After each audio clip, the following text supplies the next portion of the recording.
School बहुत ही पुराना था और उसमें थी एक रहस्यमयी क्लास, रूम नंबर 13।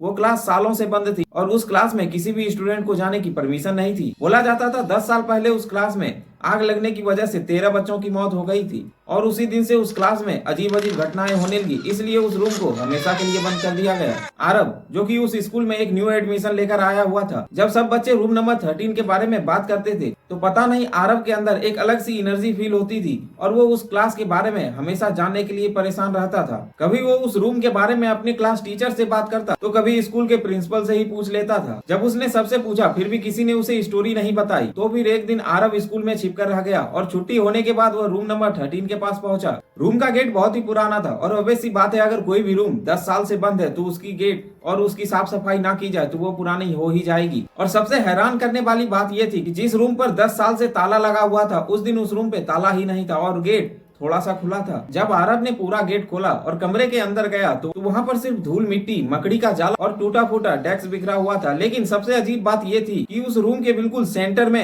एक रंगोली बनी हुई थी और रंगोली के बीच में लिखा हुआ था वो वापस आएगा। और जस्ट उसी रंगोली के बगल में एक पुरानी ग्रुप फोटो पड़ी हुई थी। उस ग्रुप फोटो में 13 बच्चे थे और सबसे हैरान करने वाली बात यह थी कि उस 13 बच्चे में से एक बच्चे का फेस हूबहू आरब की तरह मिल रहा था। वो डरते हुए लाइब्रेरी में जाकर स्कूल की पुरानी गैलरी चेक करने लगा और वहां जाकर उसे पता चला कि उस क्लास में 10 साल पहले आग लग गई थी और उसमें से 13 बच्चों की मौत हो गई थी। 13 बच्चों में से एक बच्चे की लाश कभी नहीं मिली और उस बच्चे का नाम था आरब। स्कूल की छुट्टी लगभग 3 बजे के आसपास हुई थी और ये सब करते करते आरब को स्कूल में ही रात हो गया। उसी रात आरब रूम नंबर 13 में गया और उसके अंदर जाते ही गेट अपने आप बंद हो गया। रूम में अचानक चारों तरफ से आग की लपटें निकलने लगी और सामने खड़े हो गए वही 12 बच्चे जिनकी की आग में जलकर मौत हुई थी। और उन 12 बच्चों ने बोला, हमारा 13वां पूरा होने वाला है आरब, अब तू भी यहीं रहेगा हमारे साथ इसी कमरे में। अगले दिन जब स्कूल खुलने पर स्कूल के स्टाफ स्कूल आए तो उन्होंने नोटिस बोर्ड पर लिखा हुआ देखा, अब हम 13 हैं। और उस दिन के बाद से आरब के बारे में किसी को कुछ पता नहीं। बोला जाता है कि इस घटना के बाद उस स्कूल को परमानेंटली बंद कर दिया गया और गवर्नमेंट के ऑर्डर पर उस स्कूल को गिरा भी दिया गया। ये थी आज की स्टोरी। अगर स्टोरी अच्छी लगी तो वीडियो को लाइक कर दो एंड चैनल पर नए हो तो चैनल को सब्सक्राइब कर दो। तब तक के लिए